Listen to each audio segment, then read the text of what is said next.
给你们分享个屌图，给我看傻了都。沙雕网友啊，总给我整些新活，我觉得再来个演戏小萝莉就更般配了。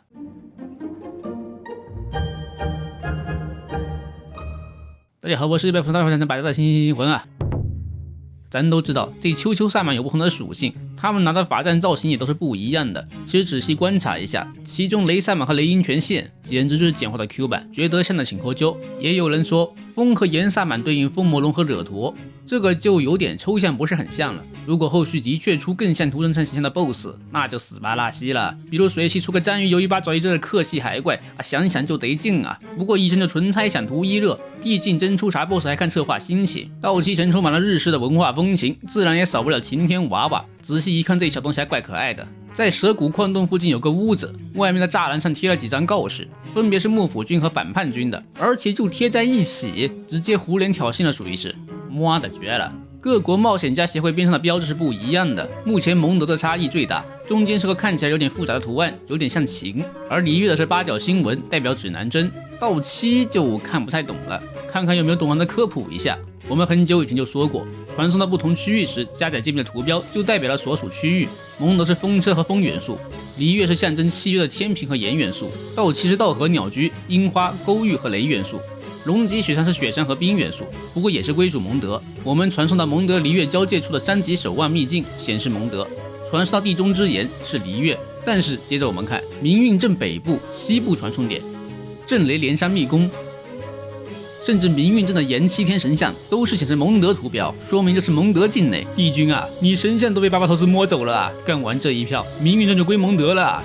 加上我们在蒙德所属的龙脊雪山南边海边见到了璃月特产的星罗，所以我们对蒙德璃月交界的划分大概清楚了，并不是这么简单的划分南北。从石门开始，以北是蒙德，以南是璃月，沿着整片山脊下来，不包含山脊守望秘境，跟着水域沿着地中之岩绕一圈，明运镇部分就是蒙德所属了。所以这里应该是以碧水原水系的江河为界，以西以南是璃月，以东以北是蒙德，而瑶关滩这里又都是璃月范畴了，包括龙脊雪山以南、孤云阁以北的海域，这样也比较接近现实中曲折的国境线。只是不知道明运镇到底真是如此还是 bug， 坐等官方修不修吧。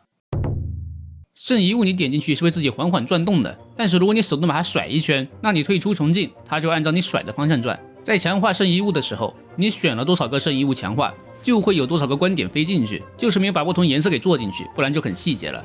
我们切换队伍的时候，长按将角色拎起来调换位置，这里也应用了物理效果，身上的衣服会根据你移动的方向飘动。我们切换角色上场的时候，角色会有出场语音。该我出马了。然而在陈歌湖中，角色上场是不会有语音的。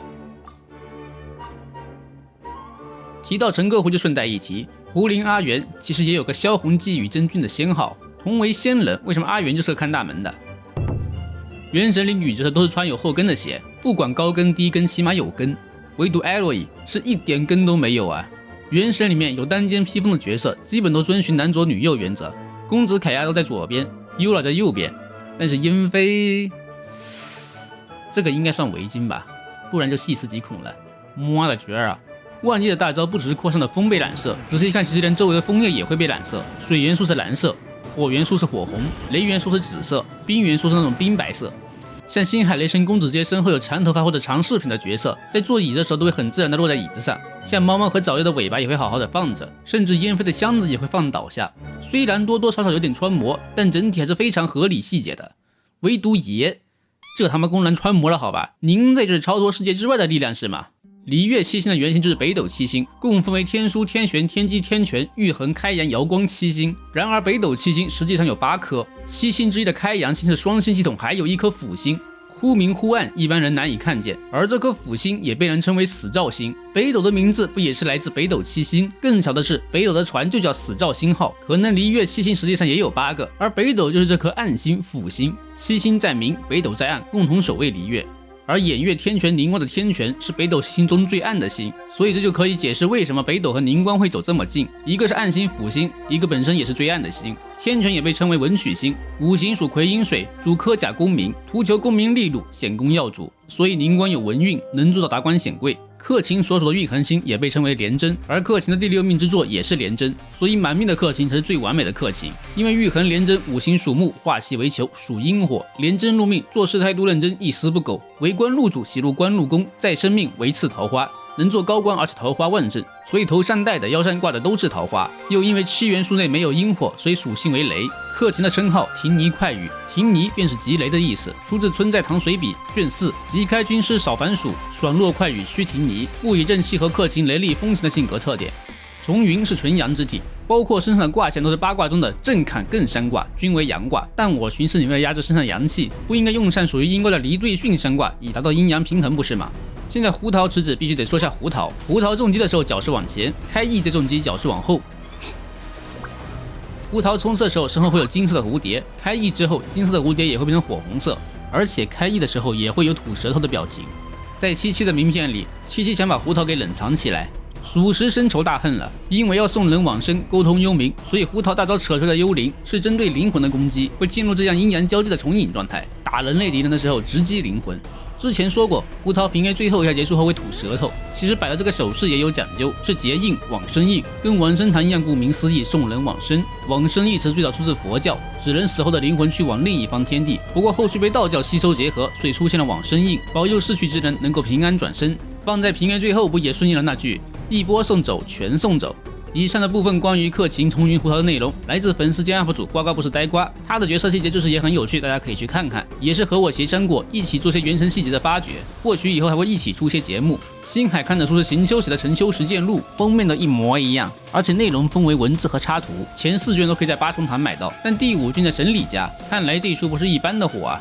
行秋最喜欢的神霄折戟录也是到期八重堂印刷的，最后一卷提到了断罪之皇女，还有八重神子的留言。作者还有一本菲谢尔皇女夜谈，小爱迷就是看了这本书才改名菲谢尔的吧。继续咱们的陈旧梗出处，傀儡瑶出自1995年动漫电影《攻壳机动队》，后续还改编了真人版的同名电影。烹饪奇怪的料理会获得一个成就，只要有心。乍一看莫名其妙，但烹饪10次奇怪的料理会获得下半句人人都是食神，出自周星驰的经典电影《食神》。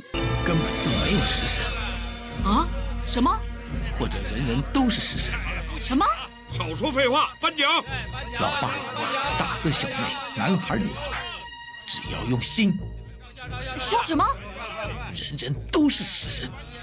囧里最好的剑，原梗是全村最好的剑，最早出自一些日式 RPG。勇者出村前，村长会拿出传说中全村最好的剑，但实际上都是新手装备，一碰就碎。后续很多影视或者游戏作品都有这样的梗，比如假面骑士龙骑、儿一丛林等，被野猪撞死会拿到成就，10岁差点达到野猪。出自韩国的一款游戏洛奇，在角色11岁的时候打倒熊，可以获得称号10岁差点打倒熊。什么？你问我10岁打倒是啥？那就是10岁打倒熊啊！与巨像出自第9艺术典范之一的游戏。万达与巨像，女仆骑士不会受伤，出自动漫《机巧少女不会受伤》。迪奥娜特调，搅拌不要摇，出自007的台词。一杯马丁尼，摇匀不要搅。好的，那么以上就是本期视频正片内容了。不知道这期视频你们是否喜欢？麻烦动动手指让我看到吧。如果你喜欢我的内容，请一定要记得3连并关注这个很细的 UP， 带你长奇怪知识以及快乐元神，还可以转发给一起玩的小伙伴，给他们也长长知识。最后，感谢你陪伴的时间，期待下一次更好的相见。